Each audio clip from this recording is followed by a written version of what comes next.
Here we are in Ney versus Wellington. This is, I don't know, fifth turn starting here. French have pushed forward, started pushing some of those skirmishers back a little bit. I want to call them berserkers, I don't know why. Ignoring the woods, not even protecting my flank. You know, I mean, I sort of have, I have this unit, that's disordered. Okay, so it's got all around facing, same as anything that would attack it. We'll see if the Dutch can do something neat from the woods there. But otherwise, I'm just trying to pound through the front and make my way to Cadabra and across the road. Get as much ground as I can. Cause as much damage as I can. My victory conditions, I have to demoralize the French. Or the Allies. Without getting demoralized myself. I have to. Otherwise, I cannot win. So, the 20 points that came in here, I couldn't avoid anything for, but, you know, the next couple loads of 20, maybe I can get enough damage on the board that Wellington doesn't bring the rest of his forces up, and he calls it a... Actually, that's not even what would happen, because the troops all come into the demoralized army and don't help it, which is fucked up, but he would have the additional troops to try to defend the location. The victory conditions are a little weird in this, which is to say, again, you know, you've got like this tactical objective for the French, but if they're winning the battle, if they demoralize the Allied army, I really don't think that Wellington brings the rest of it up and tries to risk it all, you know? Ney wins astounding victory, and Waterloo doesn't have to happen, right? Yeah, fantasy world, right? I don't know. Anyway, a number of times people ask me, why do you play games you don't like? Well, right here we got an example. This is a game that I've tried 3 or 4 times over my life. It's never really hit for me. And I'm having a good time this time. Maybe because I'm on camera. Maybe because I get to grouse more. I don't know. I get to grouse without like somebody sitting there feeling like, well, why are we playing this stupid game if you hate it so much? I don't know, but whatever it is, I'm actually enjoying it, not just for the grousing, I'm enjoying the actual play of the game in a way that it has never opened up to me before. So, we shall see. All right, pushing forward. I think I've screened my cav. I could create a charge zone here. Okay. But anyway, as I work through the Wellington's victory rules, a couple interesting little changes. One of them is that skirmishers can be reattached. Another is that guns have crews, and the gun crew is always present, and this is really cool. This one I haven't seen in any other type of game. The gun crew, first of all, you can bring different gun crews in to crew a different gun. So like if you lose your guns but you have a crew loose, and then you lose the crew to a gun, you can bring them in. But you can also bring skirmishers in to act as the gun crew. And this is sort of the Molly Pitcher scenario, right? Essentially, yeah, those guns are there. And you know, if you could find a couple artillery officers around or something, they could command anyone to use them. This may be worse when you're looking at like American Civil War type guns, where you're looking at rifled guns and stuff like that, that like, you know, really require a lot more precision to deal with. But here, these are all smooth bores, and you know, sure, they're going to be slower. They're going to be less effective, and that's all accounted for. They count as disordered fire, so that's not a big deal. Now, and so I'm really getting kind of excited about, you know, seeing Wellington's victory come into play. You can also reattach skirmishers. Is that what I already said? I'm kind of tired. I need to lay down and just read rules and take a snooze for a couple hours. I got up, you know, around 6 or so, which is nice. It's good to be up during the day for at least part of each day in a way that I'm kind of awake. But But I was also contemplating the impacts of these extended lines. They essentially can't really shock combat. I mean, they can, but they disorder when they do so, which is going to cause them all kinds of problems. I'm not entirely sure about how all that works, because you fall into one unit. Are you still a line at that point, or have you become a column? I couldn't find the answer here, and I didn't run across it here, so whatever. Anyway, let me, we're going to back away a little bit and go a little less into the detail of the mechanisms, unless I found something that I've been screwing up or see something that's particularly interesting. And just kind of report on the effects, which may keep us down to just a couple of videos instead of like, you know, because we haven't done that much. This was the early part of the game, not many engagements, whatever, and we've been eating up camera time by a lot. And I'm back already, right away. I dropped these markers down, and I'm a little disturbed by this. Maybe Wellington's Victory handles things differently in a more complicated fashion. Again, they got a lot more pages to deal. As far as I can tell, everybody in this cone here is going to have to make morale checks to be disordered. Now, why does that seem weird? Well, there should be kind of a shadow here. It shouldn't cover what I can't see, right? They shouldn't be aware that there's cav capable of charging, not them. There's no way the cav could get there, right? It's allowed like most 6 hexes movement. 1, 2, 3, 4, 5, 6. I guess it could. I guess. All right. Okay. We'll make those morale checks and see if anybody's disordered by this. Now, what are the modifiers on that? Because, again, this is... I could look in the rolls, but we got it here. Maximum range is +1, medium +2, minimum +3. Technically, I couldn't charge the guy in the minimum. Pretty much no matter what. I mean, I don't know. Maybe I could sweep around. No, well, you could change form. You could change facing, but it costs you a disorder result. French get to accomplish their rallies, and now we're to the Allied movement, and we got to make a lot of choices here. You know, again, do we want to sit up here? Well, withdrawing causes fire. Not withdrawing means we get shocked before. So yeah, we want to back away. We always want to fall back. Again, the asymmetrical combat, the sequence of play, just so weird. And it's waning again. Start to move some of the Allied units. I come to this guy. Now, what do I want him to do? I want him to, like, you know, form up in line. These guys I couldn't really get into line. I'm trying to see if I can get this guy into line. But if I position him in line, he'll be in these 2 hexes. I can't do any kind of wheeling or anything like that without disordering the unit and collapsing the line. So yeah, it's really, really tough to get your units into these line formations. So I guess I'll place like that and hope for the best. That seems unwise. I want to get my skirmishers out before I do anything with him. I see a notable distinction between the optional rule and not using it. And I'm going to continue using it just because it's fucking easier. But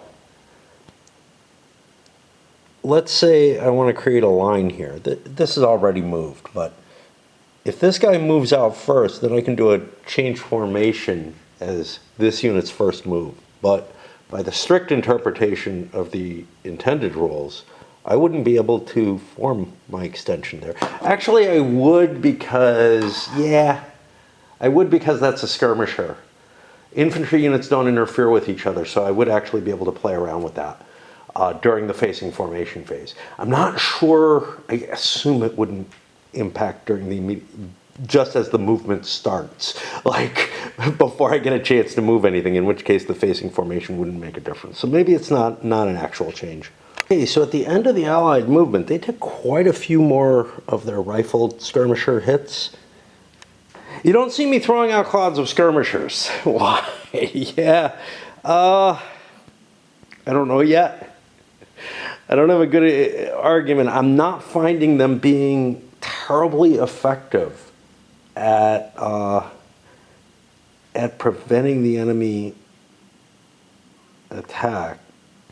And I don't know, there's supposed to be a big skirmisher advantage. Now I'm also told, well, maybe there are changes in this that make the skirmishers a lot less effective. Certainly the reintegration feels like it would be one, but it doesn't feel like that. I mean, if they're just godlike powerful forces, it doesn't feel like it would make that much of a difference. I'm just not convinced enough in their value to break down real units and hurt their morale by creating skirmishers out of them. I don't know yet. In terms of the French, again, you know, I'm looking at shock as being too important a facet. I'm not seeing this idea of like individual skirmisher units as opposed to a dense formation of skirmishers, which kind of feels weird, but individual skirmisher units being able to do a hell of a lot firepower-wise, or skirmishers at max range. Skirmishers at max range are going to be equivalent to regular max range fire, so if I keep that, that's fine, but I need to punch through. I'm on a time limit as far as I'm concerned because of the Allied morale, so I don't want to play an attrition game. But yeah, from the Allied point of view, maybe it would make sense to play that attrition game. However, the only thing that's getting dissolved is my skirmishers, and they're getting killed really, really easily as they withdraw. I'm using some here in the woods, got some here in the woods to protect. I got, what is this? Brunswick forces pushing forward to try to protect this flank. I feel like I'm anchored in the woods, and that's fine. I feel like this lake should provide an anchor, but these guys are kind of worrying me. And now we go to French shock, and I have I have two opportunities. I could charge with my cav. The only thing they can see is this, and I do not want to charge a gun. So I will again forego making the charge. I just wanted to spook them. And then the other thing is I could make an attack from here. This is a disordered unit that would be attacking across a stream. That doesn't sound incredibly wise to me. I'm not going to figure out all the modifiers and whatnot. It just doesn't sound good, and I'll get shot at on my way in. So we're going to push our way to the reciprocal fire. I'll put the dice here. Again, this game system is still fatiguing enough that, and I'm lazy enough, that I want to take breaks. I also kind of want to lie down in my beanbags and read. So, yeah. Well, I decided to do something I've tried a few times, but this time I succeeded. And now I'm not snoozy enough anymore, which is splitting some logs. I've got an axe, you know, it's a good one, but I've tried several times and I just can't get through them. The axe ends up sticking and sinking into the wood, whatever, and I don't know, whatever, the wood was seasoned perfectly this time or whatever, I was able to get through a few of them. So I feel a little less incompetent than usual, but also it's, you know, it's real work and everything. I did about as much as my back could handle. But yeah, it's, you know, I went out earlier in the morning and was going to do it. Give it a shot. I do it every so often just to see if, you know, anything's changed. And somebody was driving into my neighbor's driveway, and I'm like, yeah, I don't do this when people are around. Now maybe I feel the confidence to try and not worry about that. But yeah, I hate looking that incompetent. All right, so let's get through the fire phase. Once again, oh, the French have a gun opened. So yeah, we'll be doing a bunch of fire, and we're in some minimum range fire zones, so we'll see how effective that is. And I would say pretty damn effective. Hits on these guys, I think I did a total of 8 morale hits, i.e. damaged strength points, wiped out here. We didn't get disorders on these, even though, you know, the morale of units, as soon as they start taking hits, it tanks. Over here we got a successful disorder as well. And that will bring us to the reciprocal infantry fire, where I get to play with my little things. I don't need them for the artillery. There's not a lot of it, but with the infantry, yeah, kind of do. And we have a lot of. So one of the issues is don't march up in column into enemy minimum artillery fire zone. But I don't know what else to do, because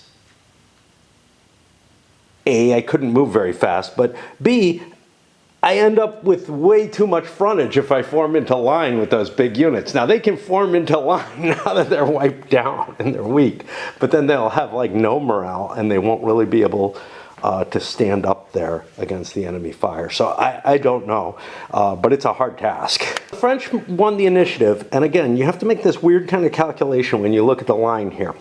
So I look over at this side and I'm like, oh yeah, you know, I might want to fire at these.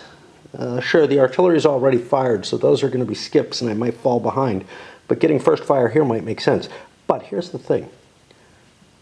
The Brits are going to fire at this first. I will remain ahead of them for a long time. I don't know, maybe I don't want to do it that way then. Here would be the next possible shot. Coming across. I think I'm going to get the shots at these artillery. I think I'm going to start over on this side. It's just this weird balance where it's like, yeah, I know I'm going to undergo fire and possibly, you know, probably not be routed. But who knows? Concentrated fire and everything could knock out the last few strength points I have on some of those units that got beat up by the artillery. Anyway, at this long-range fire, it's not going to be that likely to have big effects. As we get closer, as we're firing in line at each other and everything like that, yeah, it might get uglier. Looks like enfilade, but it's not. I'm in soft cover, so I'm disorganized, but I get the soft cover bonus. It's not a great situation. I actually could have fired with this one first. All the more reason to start over on this end. One factor of the extended line I have here is I can't fire off at this unit. I got to fire at this unit because it's got to be within range of both the pieces of it. Just pointing out weird little, you know, things. Here I have a potentially interesting situation. I could fire these disordered guys who are going to be on the worst column, essentially. But they've got a medium firepower capability. Or I could fire, well, that's a column. Yeah, never mind. That's in column formation. That is also going to be on the worst column. I was just trying to say, oh, what. But largely, it probably doesn't matter because these guys are in hard cover. They're pretty much not going to be able to get hurt. I have a couple of interesting options. I'm over here with the French units. I can't go over here and start seeing, hey, what happens, you know, what do I impact? This unit, I've got to go in order. This unit could fire at this infantry. That might be cool, you know, whatever. It is in line formation, so I'll be firing on the 2 table, so I need a 5 or a 6 to hit. Or I could shoot at this artillery, which is going to be over here, where I need a 6 to hit, but it would eliminate the unit. I think it's worth trying to just knock the guns out. So I'll go for that. It is possible that like I could get 2 successful hits and then I got to concentrate my fire over here, but that's fine, I guess. I don't know. It's also highly unlikely that that would happen, so yeah. And at the end of the fire phase, let's get these off the board. What do we got going on? This is going to be the French movement. I look at it as, so even though the Allies get their charge and their shock in this upcoming, the French get their movement. And I actually don't mind that. That's the Monmouth system. Just, I wish the the combined firepower happened in both players' turns, then I could justify this a little better. And I think that's what Monmouth got right. But again, you can't use the same chart. The casualties would be doubled then. And they're fairly high. As we look through, we don't see a lot of routes or anything going on, and a lot of disorder, but Allied morale is down to 51, which means we've lost like 9. And French morale is down to 70, which means we've lost 20. Wow, they're getting mowed down, right? It's the artillery that I marched up on. I mean, this was just so many hits. But yeah, I mean, I kind of feel like I have to press the issue. Allied charge, I don't think I have any cav in position that can see anything. These guys are too far away. And Allied rally. Yeah, we get to do a lot of that. And because it's asymmetrical, you know, the Allies are all rallied right after fire. They're in good shape now, comparatively, for the French shock phase. The French will not be in good shape. I'm sorry, for the Allied shock phase. The French will not be in good shape for their. Will they? Oh yeah, they get to rally, then they get to shock. What's my gripe then? I don't know. I thought I had something kind of cool there. Is there anything happening here? Yeah, not really. It's just that, like, you get a lot of disorders flung on you here just before the Allied rally. So I feel like the French have to remain disordered for longer. They have to be disordered in time for the Allied shock. The Allies get a rally before the French shock, and the firepower isn't going to disrupt them. Again, it might make sense with the attack-defense thing. And so another way to handle things, and I don't know whether Wellington's victory does this, but to throw an initiative in concept into the battle, where one side or the other is now the attacker. It's something you'd kind of want. You want to be the attacker in the sense that, like, you're probably winning the battle if you're the attacker, but it's probably a disadvantage across the board. So I don't know how it would be adjudged. It would probably link to all kind of victory point conditions and everything like that. I don't think the game has that, but I'm just throwing it out as a postulation. Otherwise, it feels like you can't handle the tide turning, right? If the Allies end up starting to win this battle, they will sweep the French much more easily than the French can attack. And this is a little weird, right? Like, I kind of feel like the charge cones should be declarable, even if you don't have a unit in that, because here's what's going to happen. The French could break down into skirmishers here and march around and get a flank attack on that column. Doesn't matter, it's a column, right? Yeah, but I'd get more movement. I don't know. Be down here. All right. I bet you. So my skirmishers have a high quality, but so does this unit. But I'm just kind of looking at something where it's like, I'm not getting into the minimum range charge zone of this cav. I had to go look up the opportunity charges. That's all it's allowed in. So basically, where I would be able to, if there was an enemy already in here, I would be able to project a charge zone that I would be able to hit all over the place. I'm only able to project one out to here, which feels just too tight, you know? I don't know. I'm not sure that it makes sense that I would be performing the full charge, so it kind of feels like maybe 3 hexes instead of 2. You know? Like, the regular charge zone is 6. 3 hexes instead of 2 would be about half of that. That would give me the room for the interception. Am I, quibbling over very small differences? Maybe. I had a unit in extended line, which would no longer be an extended line because of the fire it took. Let's see, it wouldn't have been able to cross the the stream here, so I had to form into column and move in there. I thought about dispatching that into a bunch of skirmishers. But the thing is, if you're going to be at this range, the skirmishers don't make a lot of sense unless you spread them out. If you're going to be closer, they might. They might. But I don't know.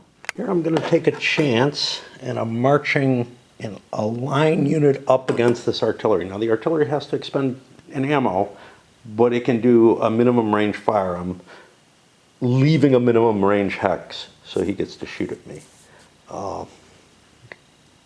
Take care of this. I have a 2.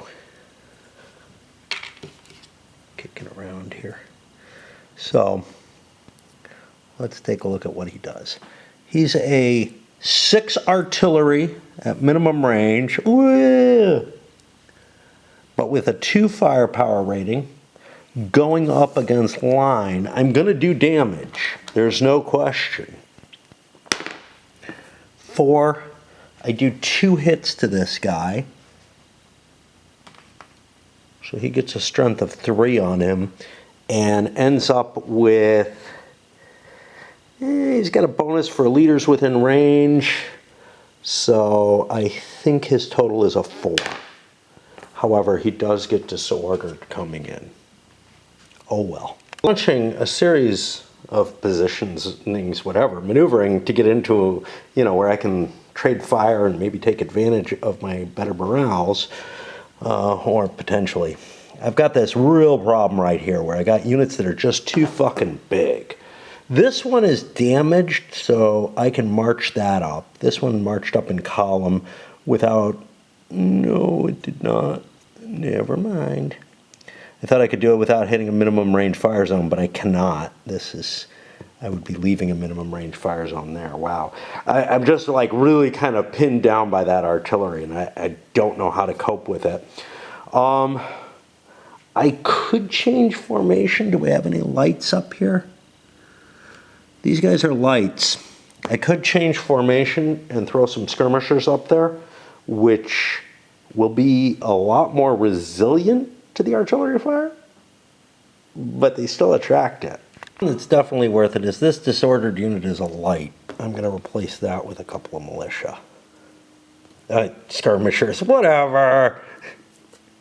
And yeah, that gets rid of my annoying disorganized marker because they're disorganized anyway.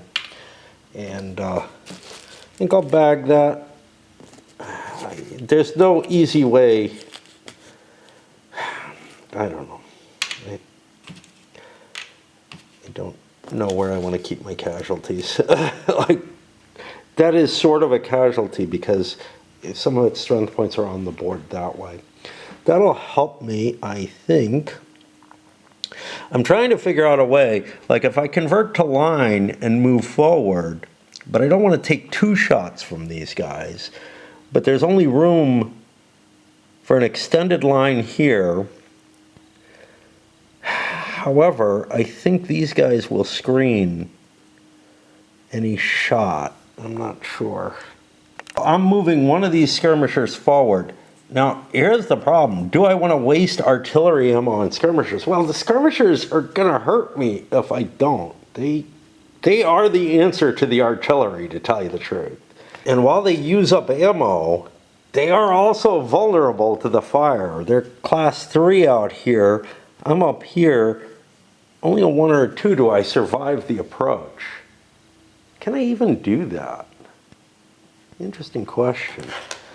I know I couldn't do it with formed infantry. It feels kind of weird to send skirmishers forward.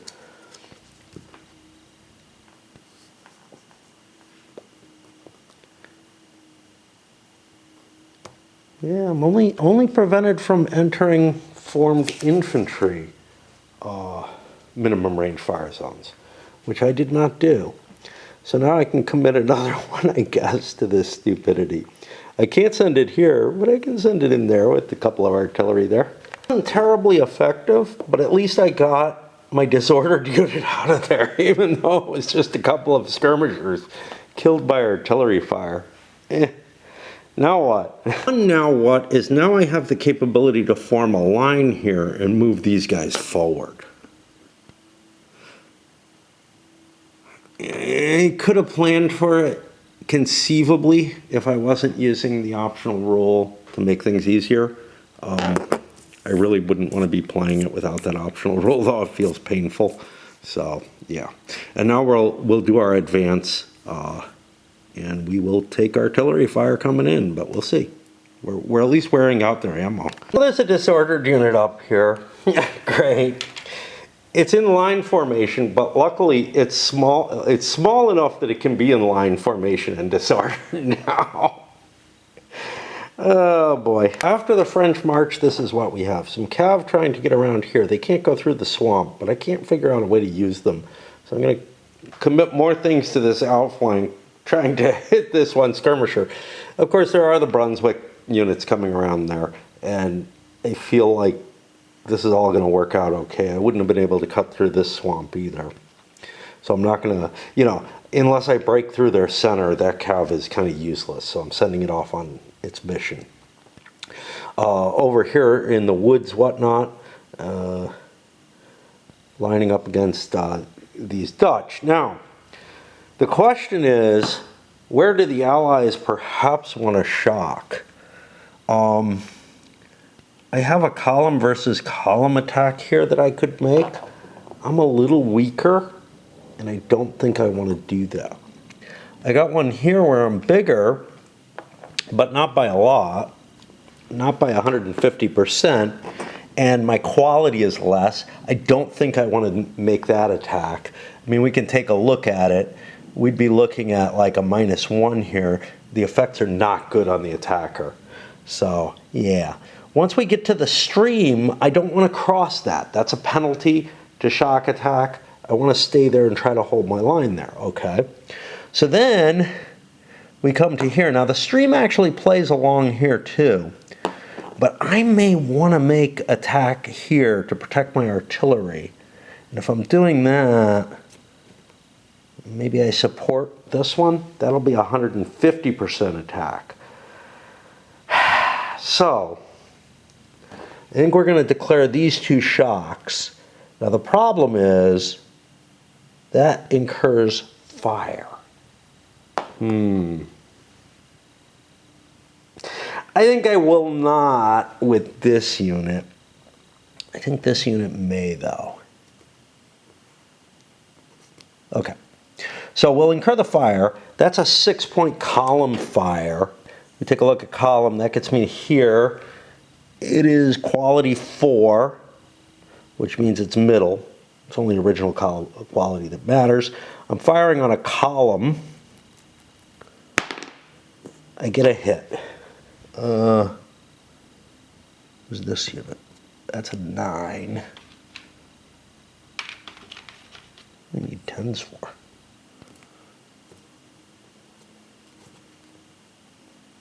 Oh, these are disordered. What the fuck? I thought they weren't. It's hard to keep track of because, yeah, they're disordered for being in the woods. Leader loss check on that does not happen. And now we figure out the base value here. So I'm attacking a 5 with an 8. 5 divided by 2 is 2.5, 7.5. I am over the 150%. What other modifiers are there? Okay, we got a whole list here, but... And it's easier to cope with them there than I think here. Do we have the modifiers just like in one big pool here? Yeah. Okay, effectiveness rating, -2 if disordered, yeah. In command radius, so I'm at -1.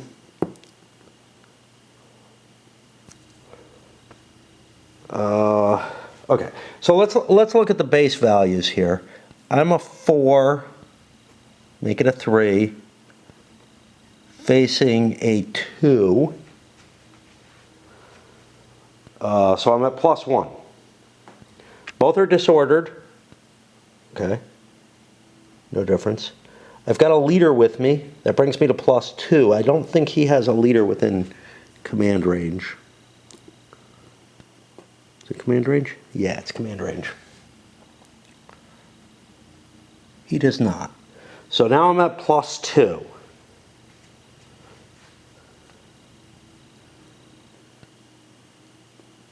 However, I also have the stream. The stream disorders me. I'm already disordered. That's not going to be an effect.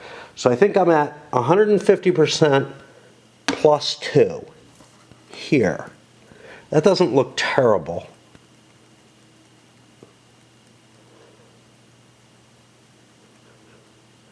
I did the fire, yeah. I get a 4.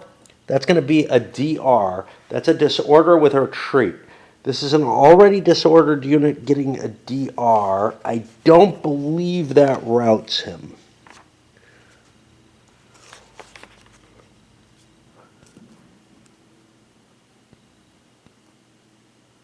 But adjacent units have to check morale.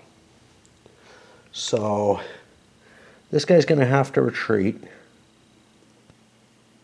1, 2, 3 through the artillery, I guess.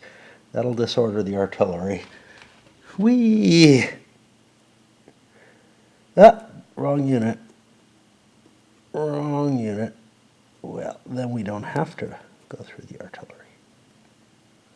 1, 2, 3. And we don't need a disorder marker anymore. Our lower effectiveness for being in line counts in there. This guy has made it in, I believe.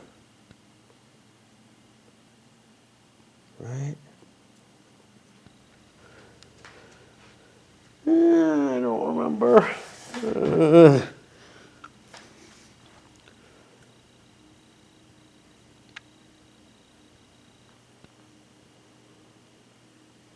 Okay, I'm going to have to look that up separately. But we have morale checks on these 2 units. Now, this had an original morale of I don't know. Okay? It's an original morale of 3 in line. I think that cancels this 4 out and it doesn't have to deal. But this guy is in line, so I think he does have to check. So he is a 3. He's a 0. He routes. Right. All units which participate in a shock attack must immediately occupy the attacking hex if the defender is eliminated or forced to vacate the hex. I don't think I get any kind of... I've got to get a facing change there, right?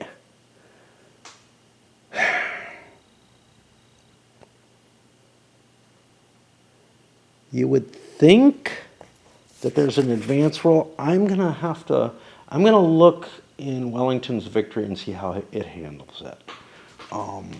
Because I feel like I should get a facing change. But am I just pushing forward like I would in Great Battles of History? Or am I allowed to reposition because I just took the ground? I don't know which way I'd go. Tell you the truth. You know what? It doesn't matter. I'm disordered. So never mind. I don't have to think. I've got all around facing right now. What a joy. All right. So we cleared the danger away from the artillery again. All that effort to try to get up on those guns and try to beat them up. And it doesn't happen. That is the entirety of the Allied shock phase. We get to turn 6. We're done, and we're going to break for a bit. Into one of the issues that I have with the Ney versus Wellington rules as opposed to here. We're in the observation rules for the terrain, and they're very, very much better here. One particular thing. Remember, obstructed, there's blocking terrain, right? Must determine if any hex contains blocking. There are 3 different types of blocking: elevated, obstructed, and occupied. Any hex which contains blocking terrain may interrupt the LOS, allowing a unit to see into that specific hex, but preventing. It continues on. But in here, it says it always interrupts. And then later there's another rule where it's like, talking about being able to essentially trace a line of sight over a unit. I think what happened is, I think that changed because of the obstructed terrain in this always does interfere with line of sight. But the problem is, two of the other types do not always, which is elevated hexes and occupied hexes. Those do not necessarily block. And so it's, they just, whatever. Anyway, I'm very tired and reading my way through. I was going to actually sit out and have a beer and a cigar, but I'm kind of glad I didn't because it started drizzling a little bit. I decided to turn on heat instead. On the other hand, that formula that I complained about as being unbelievable, I'm not so sure that that's an error introduced by, I don't know what to call them. It's not really translators, but those who modified the Wellington's victory rules for this. It's kind of hard to see here too. So what you do is you determine which unit's the higher. So this is, there's many different ways that you can be blocked in the Wellington's victory rules. But this one appears to deal with a descending line coming from a high location to a low location to see if somehow you're blocked by that intervening gradual slope. And I'm not sure what the purpose of this is. It just is not very believable to me. But the way it goes is you count the hexes from the higher unit to the last hex, which is higher than the hex occupied by the lower unit. So if I was like up here, well, I don't know. If I was like up here, it could be 1, 2, 3, 4, 5, 6, 7, 8, 9, 10, 11 to here. A unit here might be blocked. Now, that's kind of hard to buy, but when you look at the terrain, yeah, maybe in this particular instance. They do something else which I really like in a little later section here. And it leads me to what you would want to do with this to try to indicate any kind of permutations in the slope that it's trying to say here. Okay, so you count the hexes from the higher unit to the last hex, which is higher than the hex occupied by the lower unit. Then you count the number of hexes from the first hex at that same level of elevation as the lower observing unit. So if let's take this slope instead. And I think I know what it's trying to do, but I don't like how they're doing it. If I'm going 1, 2, 3, 4, right? This is a different elevation, 5. Let's say this is where the unit is. So it would be 4 hexes away for the first number, and then this number would be a 0, okay, on that downslope. And I determine the difference in elevation levels. That'll be 1 in this case. And then I multiply the hex count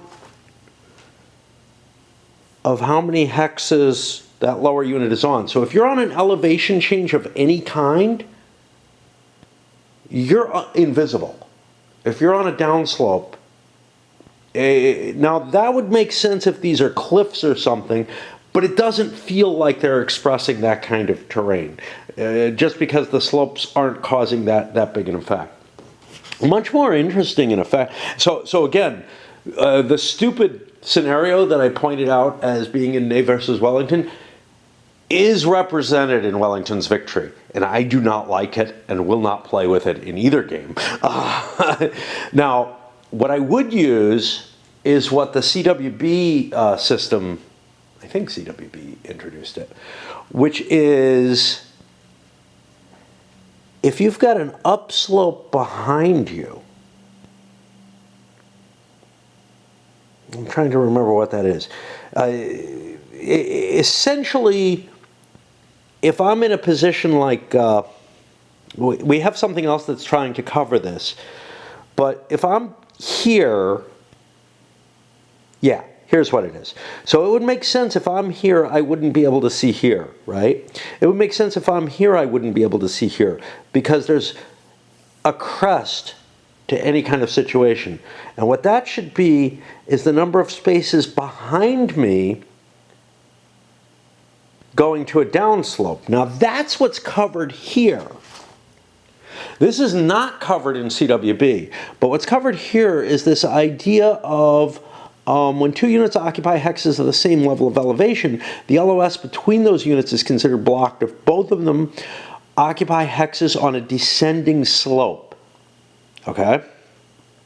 And what you're going to do is essentially count, if I'm aiming from here and you're, well, let's go, I don't know.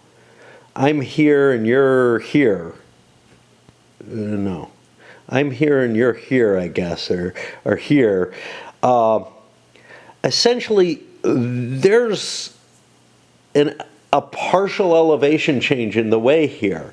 And you can tell that I'm closer to the bottom of this slope than I am to you, and you're also closer to the bottom of your slope. So there's, like, you know, something in the way. This is very subtle, and it's explained better than I'm explaining it, but I've never seen this handled anywhere. The layer cake is usually, yeah, you know, there's slope at that layer, but it's not of a high enough, there's not enough slope there that it would prevent you from seeing over it. But what the CWB series does is, if I'm here, I can see you down below me. You're on a continually descending slope, right? But if I'm behind that ridge line, well, not ridge line, but the crest of whatever that slope is, then I cannot see you below it. And I think that's what this is trying to accomplish, but it's not a general case. Now, maybe it works on all the terrain on this map, although I don't think so, because there are places where there look like there's quite a long slope. It just seems like it's a gentle slope. That's the point. That's the point that I have. It doesn't feel like this is a cliff that would be obscuring units. It feels like there's a gentle downslope happening here. And it's possible that the Waterloo map in particular is a peculiar situation where this all works. But I would much rather go with something that is more general. And I feel like the idea that I've got a downslope behind me means that I will not be able to see over this hump here, you know, and then back down. And that's what it's trying to prevent, but I don't think it's the general case is not doing that because it's not taking into account the same kind of subtle facets that are being taken into account here. So, anyway, like I said, I'm going to wing the lines of sight on this one and probably on Wellington's victory as well, simply because I don't buy the argument that there is there. However, it's possible I will look at that map and say, okay, that's a little different. Now, there's another facet that's not well taken advantage of, right? Which is I might be here This does not count as a downslope. His downslope only counts like 2 hexes from the edges. And again, this may have to do with peculiarities of the Waterloo map more than anything in general. But what I'm saying here is, if I'm like in this hex, I'm not blocked by the crest here, but you could be like over in this hex, and we could see each other across all that. And again, that's not the case. There's obviously, you know, a rise here and a rise here, and I just don't buy it. Now, yeah. Now, one of the things is, this is working on 5 meter elevation differences. Maybe I'm used to smaller elevation differences, although 5 meters seems about right for most of the games that I've looked at. But anyway, there's an attempt, a great deal of attempt in both games to get around certain problems that happen when you're working with layer cake models. And it just feels like it's going too far. Among other things, though, remember one big factor that may impact all of these, which is that none of these lines of sight are more than 8 hexes. Okay? So some of the issues that I'm constructing may not actually impact anything for real in the game. So, okay. While I'm in a chatty mood and whatever, with splitting the logs, it's funny, it's not like it's a strength thing. I mean, I guess it kind of is, but in a lot of ways it feels more like snapping your fingers. Now, you know, I can snap like this, and I'm not particularly good at that, but I learned from some Persians to snap like this. And, you know, it's almost that kind of thing where you're like sort of poising the axe at a certain point and then just bringing it down all at once. And it's like a trick. It's like whistling. It's like snapping your fingers. It's something that until you do it, you don't understand it at all, and it's really hard to explain. So, like, nobody can really put it to you. Now, I mean, I've split logs before with a maul or whatever, you know, a maul and a spike, and I don't remember having anywhere near the difficulty I did with an axe. But now I'm like, oh, yeah, I just do that. Like, I feel like I have this muscle memory in my back or whatever as to how to kind of snap to do the same thing. And it's just weird. Did some reading, took a nap, played some Raid, and now it's like 9 or 10 p.m. That's cool. Let's get a little bit of this in. Oh, by the way, that little nap while reading the rules, whatever, I just woke up. I went to the Dreamlands, and that's great, you know. I don't think it was directly related to that, but I woke up with this wonderful feeling that I'm going to die real soon. So, and, you know, whether it's false hopes or whatever, it just puts me in a good mood. Okay. So it's time to look for our charges. Do we have any set up? That's a line. Sometimes the counters are hard. I don't think I have any openings for the charges right now. Luckily, I get to rally. My routed unit, I believe, has a commander near him. I hope he does. This one does. I don't know if this one does. Which means he's going to go flying back 6 hexes. Make the error. I tried to remove, I think, this disorder marker here, which can't be done. He's in a minimum range fire zone.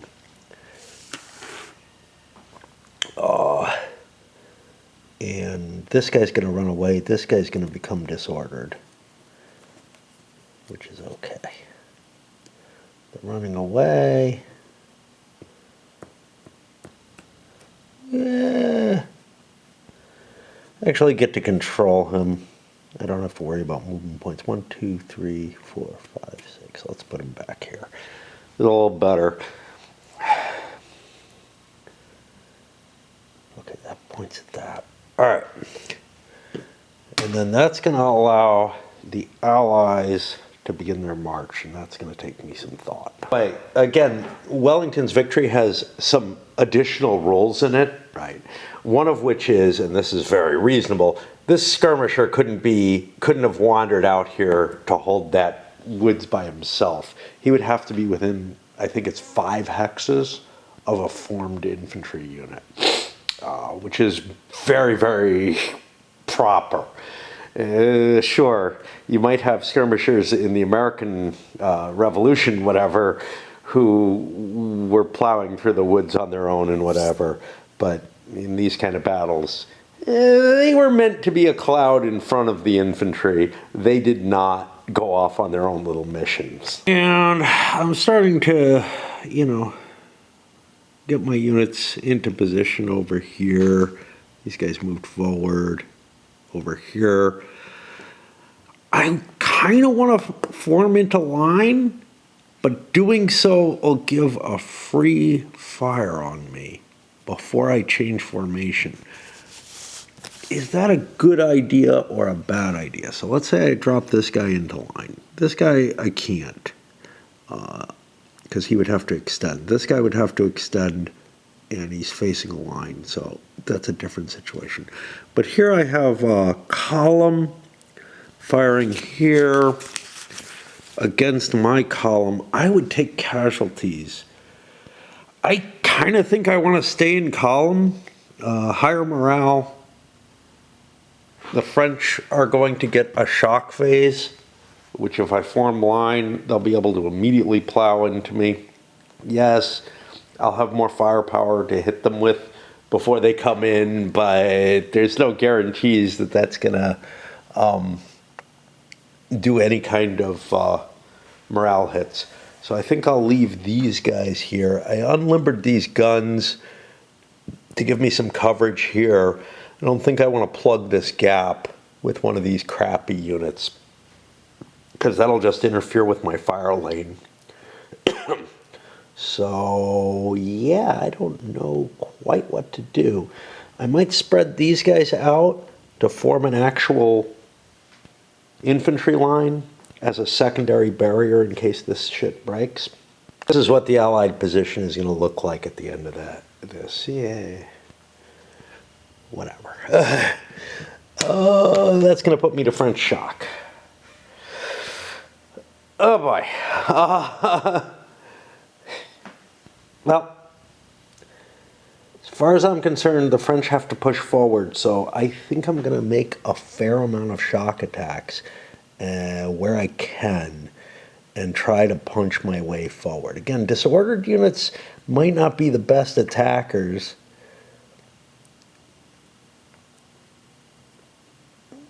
but do I have better options? I don't know. I guess I'll start over here, where I've got a nice light unit, which is really good at shock. I'll be taking, some fire from these columns, but okay. That first attempt didn't make it in.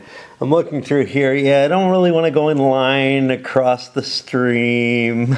Don't want to go in line here again. I'm low morale. Yeah, I'll take less firepower, but I get to this, and I could hit this artillery piece. Now, I'm disordered, but it's a fucking artillery piece. So I think I want to go for it because... Oh, I thought I was in hard cover. I'm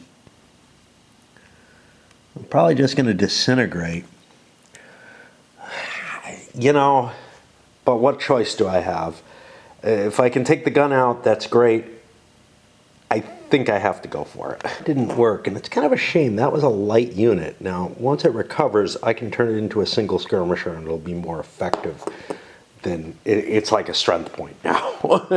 It was 3, though, and would have been able to deal with the guns better as skirmishers, but I advanced up, I got shot up, and took my chances. Here, I'm a small unit in line. Yeah, but that's a good British unit. I don't want to hit that. But these Dutch over here, I could fuck around with them. I don't want to go up against this formed unit, even though it's in column. But there's some crappy units here in the woods that I'm going to pick on. Didn't do me a hell of a lot of good either. I was attacking at 75% in both of these. This one was at +1, this one was at +2. I bounced off these guys. It doesn't really do anything. A DR on a disordered unit doesn't rout them. So I'm flung, and I didn't take any strength point loss. So I'm flung back here. And I'm out of the woods, so now I've got a disordered marker. This guy chased him away, but again, it's not doing much. Kind of having to count on firepower, I guess, which doesn't feel very French, but I'm just not getting a grip on the enemy there. That's going to put me to the fire phases. I'm going to actually do these. I'll probably pause when I get to the... I don't know. Is this the French player turn or is it the Allied?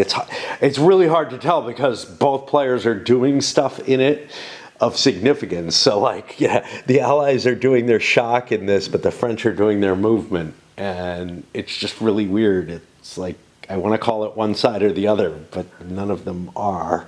For artillery fire, we clear out some of the French here. I noticed a problem. I actually probably should have launched an attack against those riflemen there. That is a weakness in the British line that I could have taken advantage of. Screw it, I'm not going back.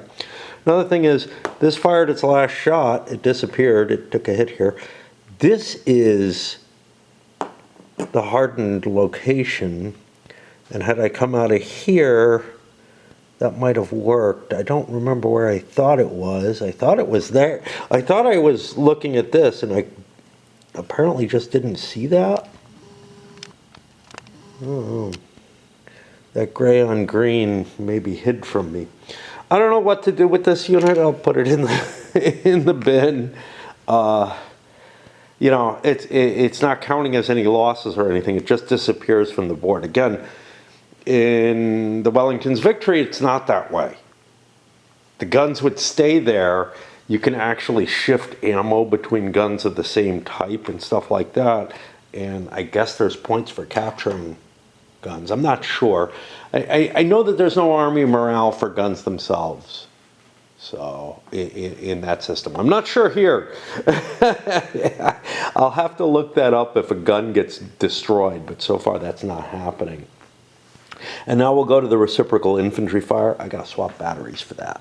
Right, the French got the advantage in fire. Now I could fire this first, but I actually, yeah, I can be fired at by that. Yeah, I think I'll do that. At first I thought this guy wouldn't be fired at, so they'd be jumping down to here and shooting at this, and then I'd lose the advantage, and he'd be a step ahead of me, in which case I'd want to start over here. Because anyway, I start moving quickly over here. I don't know, because it means I'm going to take first fire here. You know, it's just this weird thing where I've got to like choose an advantage on one wing and I lose the advantage on the other automatically, basically. So I don't know what makes more sense. This is a mass target, but it's in column anyway. Who cares?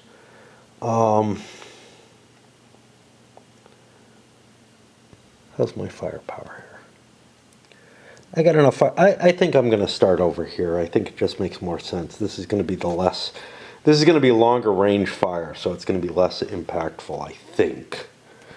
It's hard to tell because I got long range fire mixed in, not there, but here.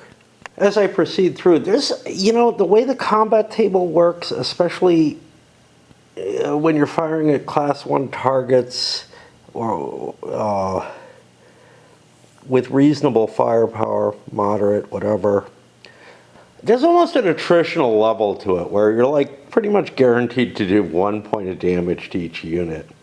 And once you're in contact, those disorders become hard to recover. So putting a lot of disorders on enemy units is going to be valuable. When you're at distance, you probably want to concentrate your fire to try to rout a unit like I did here. I tried to do it here, whatever. Anyway, I'm just working my way through, but I wanted to bring that point up because I think it's kind of interesting. I also think it's appropriate. You know, there's a certain level to which, yeah, units that are just standing there trading shots at range, you know, in volleys, they're going to do some damage. It's not going to be a hell of a lot. Now as the lines converge, I've got this unit to fire and a couple of choices. I can fire at this rifle unit that's going to get a shot at me. That'll be a 4-point line fire. Gets me over here. Quality 3, yeah, you have to make the, which means I'm on the 2 table. But I'd be all the way over here. I'd only hit on a 5 or a 6, but I'd get rid of a problem. The other side would be to shoot at this line. Again, 5-point medium line. I almost certainly get a hit, but it's against a kind of shitty unit I don't care about. I actually think I'm going to plug the rifle just because I can prevent its shot, because the two firing opportunities are passing each other by. I don't know. You know, on the other hand, I want to reduce morale, so like hitting this means something. But this is a piece of shit unit that's just not going to do much now. The thing that's kind of helping me get used to the track, I'm marking these first before I do any of the other stuff. The other stuff is more natural to me. By short-circuiting and going over here, I know I'll get to that other stuff. When I do the other stuff first, I feel like I was too liable to forget, and I may have done so. You can see the French morale is almost down to the Allied, so yeah, I don't think they're going to win this one. As the fire concludes, I realize a couple of things. First of all, I forgot to fire either of those. Too late. I chose my firing to be here, got my impact, you know, to center here. Had I chosen these, it would have been over more, and you know, things would have gone differently. For example, I would have shot at this thing instead of the rifle, even though the rifle's pretty good. It's the only one left. Also, I have run out of disordered markers, so I'm using things like this. Now, I have, it's kind of interesting, Wellington's Victory has disorder markers by side. So you've got them here. I thought about pulling those out because they do look different, but I'm just like, yeah, you know, I don't think it's that big a deal. I'll just leave that there. That's going to put me on the Allied charge phase. I want to pause. The fire combat, once the units are engaged, is a fairly time-consuming process going through it all, and I just don't feel up to launching something. I also actually am going to have charges. I've got some cav down here to protect that flank over there, and I think they'll do an interesting job on that. Point-wise, yeah, we're at like, what, 42 for the Allies and 54 morale for the French. The French don't get any more. The Allies get 40 more coming in here. Beginning to think I should have tested out the skirmishers a little harder, see if, you know, the "they are overpowered" statement makes any sense. I don't see how you can break the Allied morale in time if you're not coming in hard. But coming in hard isn't really helping. I'm not getting a grasp on them. Maybe once I blow this artillery, or once this artillery is out of ammo, you know, it's awfully close. That line, that flank is going to sort of collapse, I suspect, because the Dutch aren't bad. These guys are, but they're good Dutch units. But you know, I don't think they can stand up to the French army. But on the other hand, there's a lot of routing French back here, and things are looking ugly. And they do not get their rally yet. Of course, they get their movement, which is important because I got to get leaders down here to try to rally those guys. Luckily, you don't actually lose leaders. They just get reduced in terms of their effectiveness range, and effectiveness range doesn't really matter for rally except for the Wellington piece, which even if it's reduced, still gives you that. All right, pausey time. I did a bad thing. I mark wherever I am with the tweezers, but then I put the camera down kind of on top of them or something and bumped them, and now I don't know where I am. I do believe where I'm actually at is right here, because I have that much memory, even though I tried to take another nap. Basically, in 15 minutes, I have to do some raid, supposedly. But in an hour and 15 minutes, I absolutely have to be on before that, because I have to collect a reward before it expires and stuff like that. I may actually pause in the midst of this, at least enough to click on a couple of things. Okay, so cav charge, we're in a charge situation, and I've got to define a few. So this one, 1, 2, 3, 4, 5. Obviously, I can't actually charge there, but if I don't define the limits of what it would be, and this is something where, at least in this rule book, I don't know in the WV one, it's really not clear, like what kind, you're not allowed to charge through obstructed terrain, but I'm just sort of setting up the limitations of the charge, and that can't be expressed with just 2 counters. Let's say there's a little woods in here. Obviously, I can't charge into the woods, but can I charge behind them? Again, there's an obstruction in terms of visibility that prevents me from using a unit behind those woods, but, you know, not from hitting it, from using it as my excuse to set up this charge delimiter. This technically should be here, but that would be really, really confusing because I needed to show the entire triangle. If this was here, it would no longer show that triangle. And I could charge to here. If I put it here, it doesn't show this line. Okay, and likewise, I have another, like I have 2 more that kind of overlap. And now I'm running low on these and don't want to hunt them. So I'm going to kind of cheat this. 1, 2, 3, 4, 5, 6, 7. One is here. Not 7. 6. And then the other one, 1, 2, 3, 4. Sorry, 1, 2, 3, 4, 5, 6. Okay. That's not going to cause any additional. 1, 2, 3, 4, 5, 6. So one is here. And one of the important things about all of this is actually being able to catch the units that are in it so that they can make their morale checks. I think that's my only cav. I don't think I have any over on this flank. Pick up another disorder marker, this time on a French unit. Go to Allied Rally. That'll get me some disorders so I can replace those.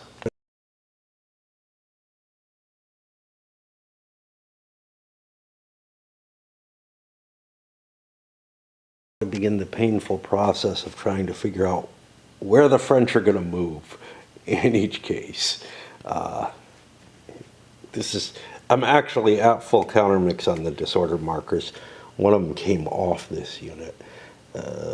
As we get close, it becomes harder to remove them because we're in minimum range fire zones. I find this so painful and frustrating. I've got this unit here.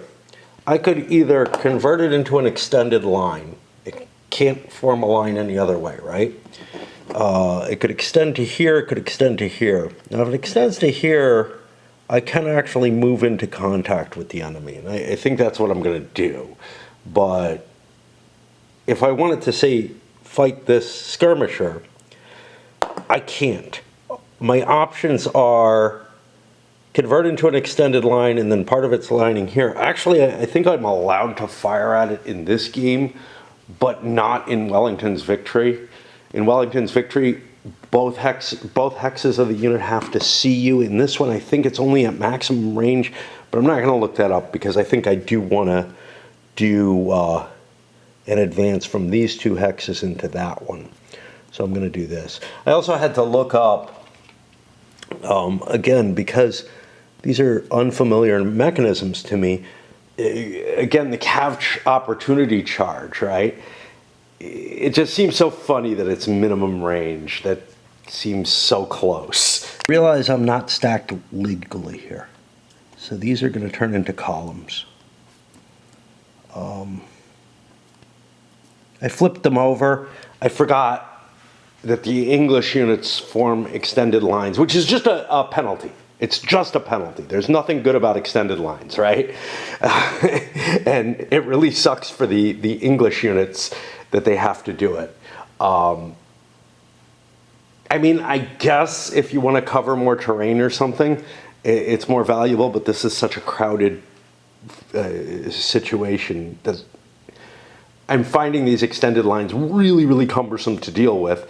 And yeah, it makes the better quality English units that deploy in two ranks instead of 3 really, really a horrible thing. Because those units invariably have to go extended. Yes, the big French units have to go too, but yeah. Work my way from right to left. This unit, if I want to change my facing, I get shot at. Can't change that. I'll keep my position here, exchange fire with this. It's not, this disordered unit can get an enfilade on me, but maybe I'll get to shoot first or something, I don't know. And no matter what's happening, taking the shot right now just does not make sense. I'll break if I do. Finding myself in positions, for example, with this unit, this artillery, I didn't bother firing this. Why? Because there was a leader on top of it and I couldn't see it was artillery. That's my own fault, and I'm just going to let it sit or whatever. But I certainly would have fired minimum range artillery fire at this thing last round. I'll try to remember this round, but again, if I have to go down, you know, I will almost certainly have to go downstairs before I get to my next fire phase, and I will probably lose track again. Issues with the maneuvering. Normally, you come out of a village or whatever, and you can fight. Just thinking about various games, it's not usually a harmful thing. Here, these guys are now disordered for being in this village. If I come out, I'm still disordered. I don't get to rally. So I'll be facing this line, which can't be a line. Oh, you know what happened? I know what happened. These units were disordered. I don't know about that one. I don't have an excuse for that. Maybe it was. So that was disordered, and this unit was disordered. And I removed the disordered markers. But for them to restore their formation, they had to put the extensions back out. Okay. And I don't know what happens if they undisorder. Like, they are a certain kind of formation. I did something before where I switched formation. They are an extended line that's disordered, all clumped in one hex, and kind of are willing to deploy for free, I guess, into the adjacent hex when they undisorder during the rally phase. But they're not able to spend probably the same kind of effort to form up into a column under those conditions. And I don't know what would happen, like if this unit was in that position, and it may have been. I don't know what happens. I'm just throwing it into column. I think that's probably a fair choice. If you're forced to go into a different, if you're forced, you shouldn't have to, you shouldn't be forced not to rally because you're squeezed, right? You should be able to form up into the column formation. The fact that I have a couple of units disordered in the front here, this is causing a problem where I'm having to like try to twist things by them and everything. And again, because I have to pay for facing changes, it is really painful to move. Am I finding it as painful as I do with, say, Labatt? No. But I do remember when I first played this, the kind of maneuver problems that I'm facing right now really, really were one of the impediments to me being able to enjoy it at all. Now I'm getting more used to this kind of stuff. This is where the French all ended up.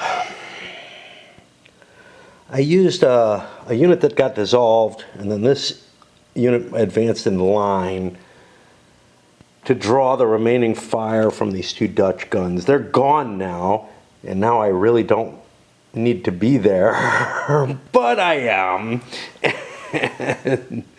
But again, they were the main problem with me advancing. Now I'm at Allied shock. I need to go play raid. So I am going to leave this right here, and I'll be back probably within like a half hour, and hopefully able to do the shock without being too disoriented. That took more like 5 minutes. Okay, so we're on the Allied shock phase, and I got to think about whether and what I might want to shock. And most importantly is, oh look, I've got units that I can cav shock.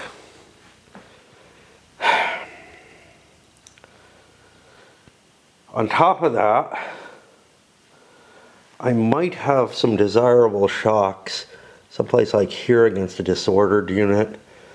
Of course, I'll get shot at.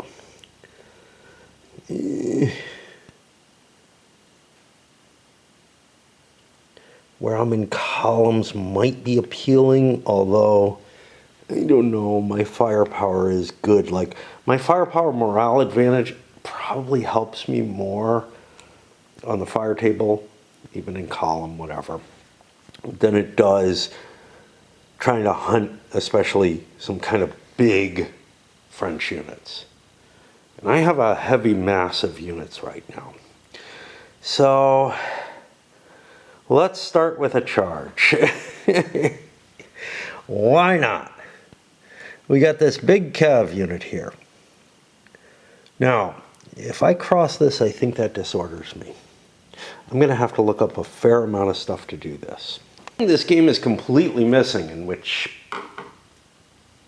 I feel really weird about, is the square formation exists, but you can only achieve it during the facing formation change. I'm used to infantry reacting to cav charges by forming into squares in most of the games that I've dealt with. But I do remember there were some minis games back in the era when that wasn't always the practice. I think it existed in some of them at all throughout the times that I've remembered them, but I think there were some where you had to form your square in anticipation of the cav charge, and then the cav just doesn't go, as opposed to, yeah, you just operate as normal, and when you see them starting to come, you're like, yeah, let's deal with this, and you make a morale check or whatever, and you're probably screwed if you fail to make it. Here it's sort of automatic, but yeah. These disordered guys look like they're in bad shape. Yes, indeed, this will disorder me if I go through it. I'm allowed to start the charge and everything, but I will be a disordered unit hitting another disordered unit. Impetus.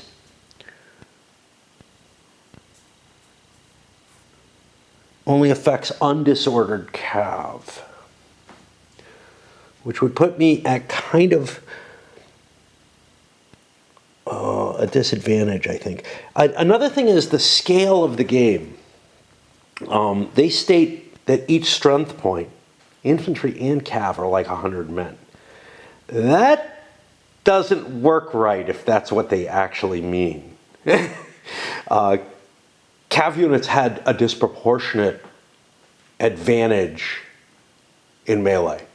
And so their strength points in almost every game represent smaller formations or smaller amounts of men. Oh, so what happens? I'd be hitting this at like 150% at -1.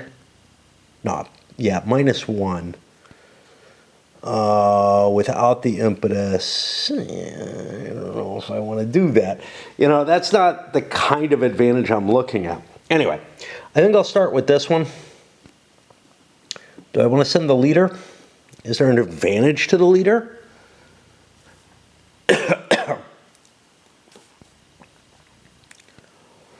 Well, if I don't take the leader with me, I won't be in range. So yeah, we'll take him. What if I bring this? This is a shitty little one. I kind of want to get these guys stacked, but their movement didn't work very well stacked. Let's look at these guys who are stacked at 10. I could hit the flank here. Well, that's got to do something. Let's look at the shock modifiers.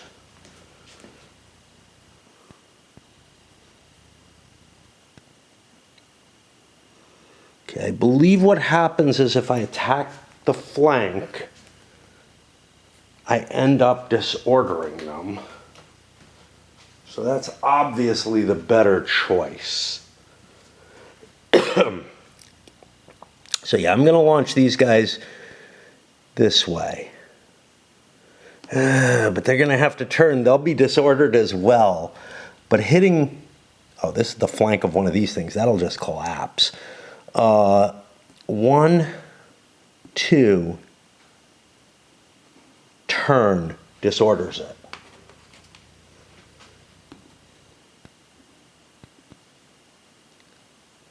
Three. I have to hit one of these. I choose to hit this one. That will disorder that as well. And now I have, what, 10 strength points? 10 strength points at 3 versus 6. That's 150%. At -1. Not what I want. Not within range. Not within range. This is not going to work very well. Okay, we get a DR result on that thing. A DR result is a disorder and a retreat. We occupy the hex and we won't have any follow-up attack. I'm really convinced that did me a lot of good, but I think I launch another one. What about this butthead? He's 2 strength points. He'd be hitting at 50% at minuses. That's not good. So this guy, 1, 2, 3, again disordered because he crossed this. So no charge impetus or anything. Again, it's going to be at that 150 at -1. You get a 6. That's a D1 DR1. I don't remember if DR1 does not rout him from being disordered, but it will cause a morale check here. My goal right now is to dissolve and reduce the threat on that flank, and we did so. We did so. We took some casualty. We took a cav casualty. They took an infantry, but we routed the entire stack of units because it all had to collapse into that hex, which that is going to be problematic. They're going to do a route retreat, and this whole flank is kind of collapsing. But we got another French force, including some cav, coming in to handle that. But the Brunswickers will be there in time. My throat is really bugging me right now. Definitely an effect of smoking there. But I got to swap batteries. Then I'll come back and tell you if I'm doing any more shocks. Otherwise, well, I'll probably come back either way. Although I just pulled the charge markers off, there's something I think I'm able to do here. I think I'm able to move that cav without having to execute a charge.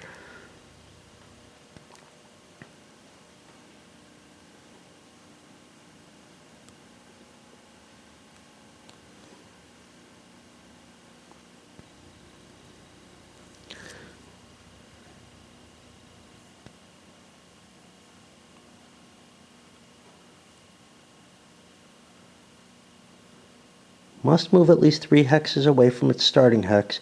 Unit is not required to make a shock attack in a charge unless it faces an enemy unit. Yeah, so I can bring this up. 1, 2, 3. This unit is fucking useless without its buddy, so I am going to stack them. Now, elsewhere, like I said, I don't think I want to make shock attacks here, although this one might be appealing. Let's take a look at this. I got 7 strength points. I'd have 200%, but I'd be disordered by the stream, I believe. I don't know if I get disordered or if there's a modifier.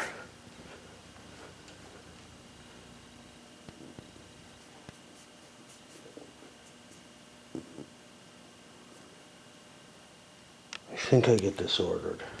I know I knew I got disordered by crossing the soft terrain, but Cav don't get disordered charging across streams. I need to figure out the terrain rule. Anyway, I'll be back. Actually, I don't know that the stream does a damn bit of anything. How terrain affects shock combat. A formed unit is automatically disordered when it executes shock into an obstructed hex or across an obstructed hex side. Maximum number of troop strengths may not exceed the stacking limit. I don't see a damn thing about stream. It's not on the modifiers chart, and I don't think it disorders me to cross it.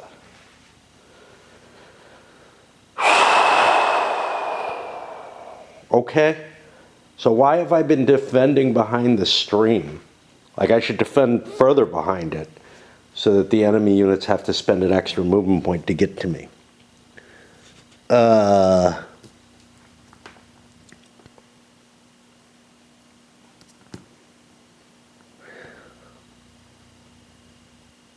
don't think it does a damn thing here. It's funny because the streams, these are caused streams here. The streams in Wellington's victory must be much, much larger streams because they're impassable. Yeah, I would feel like swamp and streams should affect this shit.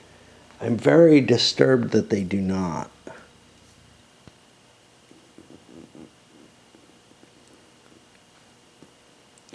Like, you feel like you'd be attacking at a different level, essentially. Maybe that's defined by the stream. Yeah, I've been ignoring the terrain, the slopes, because those things usually don't make much difference. So like this hex, I was attacking from a higher level. I should have been at +1. Well, fuck me. Here I'm at a higher level. That would give me a bonus. Here I'm at a higher level. So yeah, actually the stream is going to help me. So let's go back up here. What if I wanted to attack this? I would be at even. I would get a +1 from my level. And he does not have a leader there. Yeah, let's make this attack too. Let's beat those French back. 100% at +1. Why not? And why am I rolling all these? Okay, we take a DR, great. That sent his buddy running too. Oops, there goes this. Well, that wasn't a wise idea. I guess we have to do it again. I'll come back after I do these. You've seen enough of the mechanism, and I don't want to waste either of our existence. This second unit has been very effective and has punched. This is another disorder. This is a unit got routed. It got disordered by the check for being adjacent, and then retreated through, which routed it. So we're seeing more and more units beating, and we're seeing a big collection of these faux disorder markers showing up. It's just beginning to lead me to believe maybe I ought to dig into the WV set. Shit. Forgot all my defensive fires. Fuck. I can't go back and fix it. I just cannot. Well, the Allied forces made an incredible recovery, in terms of they launched a wide series of attacks without taking any damage. Whatever. God damn it. This is what happens.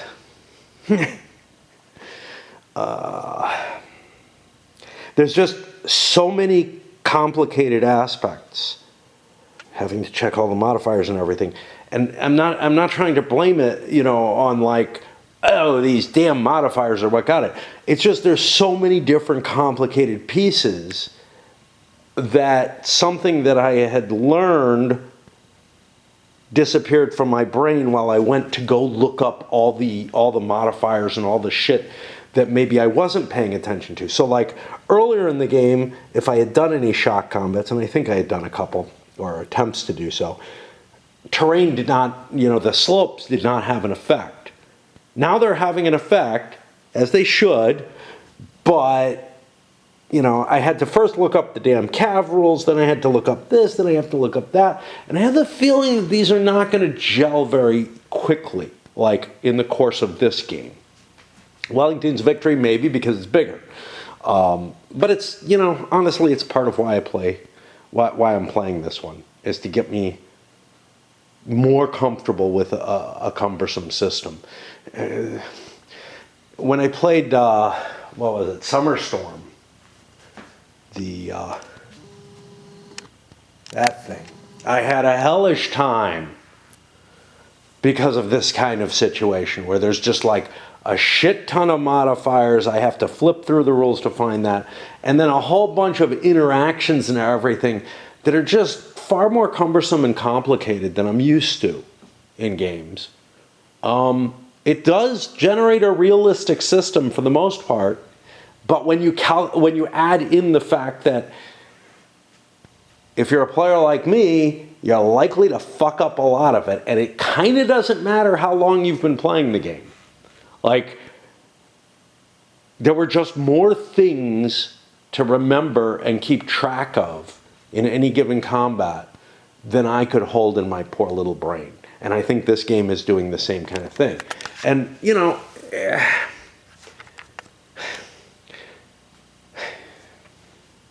too many little cases is what it comes down to. All right. Yeah.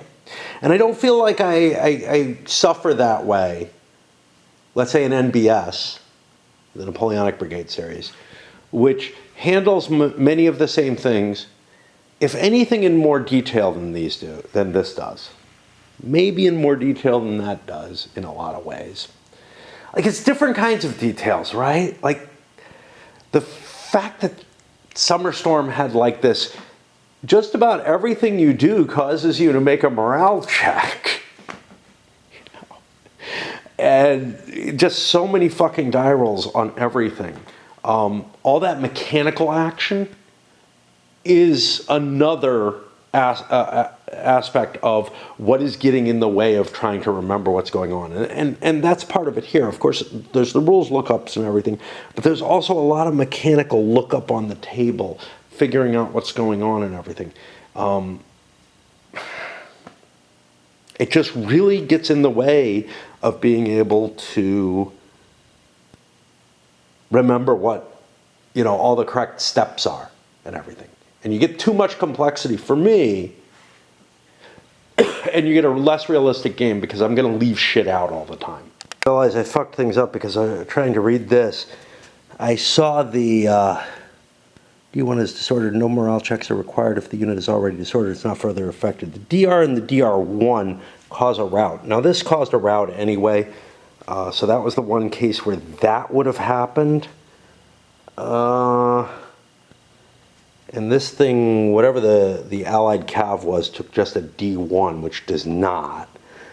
I just took a DR on this thing. Not a DR1, but a DR, which is going to route it. Just to make things fun, it did not suffer the fire. None of the fire succeeded there. 1, 2, 3. And this marches into there. and that is the end of the Allied shock. We're gonna go here. I'm done. This video is done. I was thinking, hey, maybe I play another turn, whatever. Fuck that. I made enough fuck ups at the end there with the shock phase that I have no desire to keep going. I'm frustrated and angered by, you know. I'm angry at myself and frustrated, but I'm also upset at a system that is burdening me this much in this particular way. You know, I can deal with systems that are more complex, things like La Grande Guerre,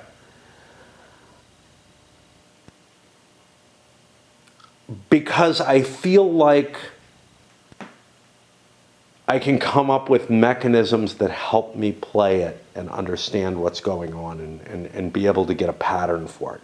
Here, part of the problem is so much of the shit is like, it's like this rule, right? With these 3 different cases. Look, can I remember that? Sure.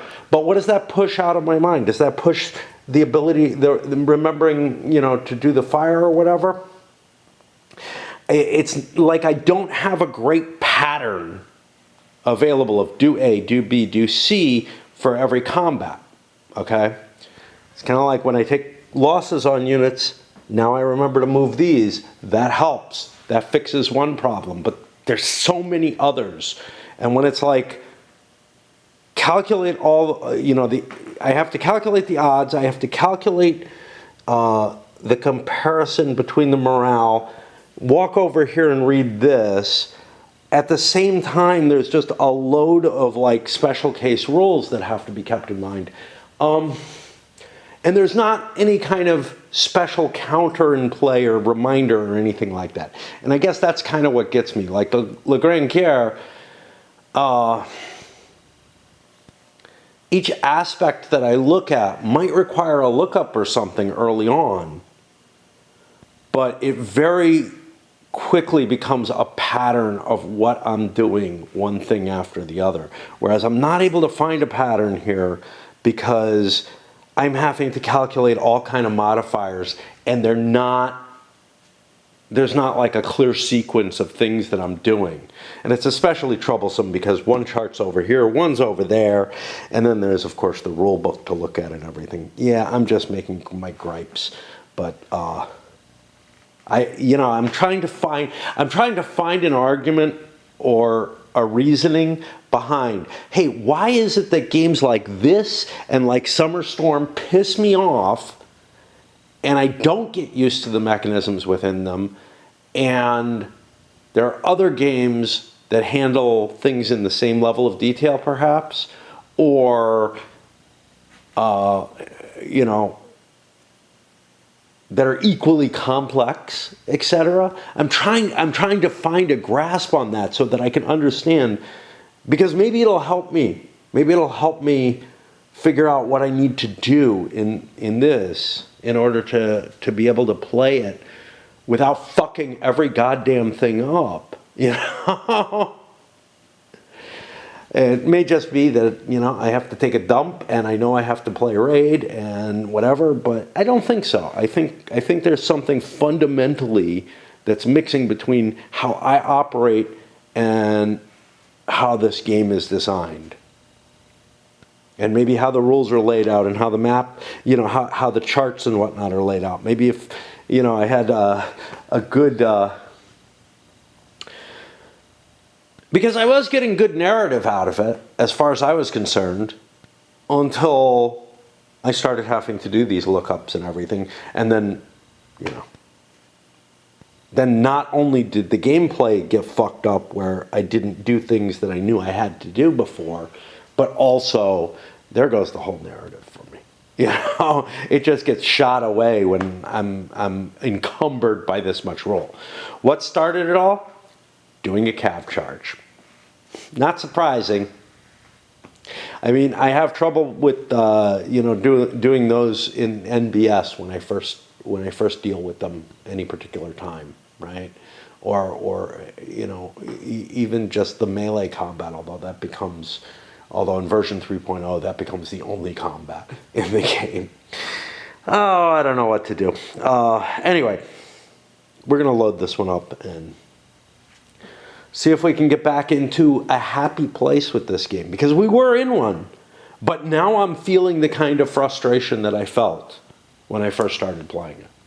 And I'm also seeing the kind of clusterfuck. It's just happening, it feels a lot later in the game. Where, you know, I can't move units because things are getting locked into horrible positions. There's disordered units, I'm afraid to withdraw them because they'll get artillery bombarded. There's, you know, just all kind of shit where I don't want to move anything. There's a building in the way here that I can't walk around.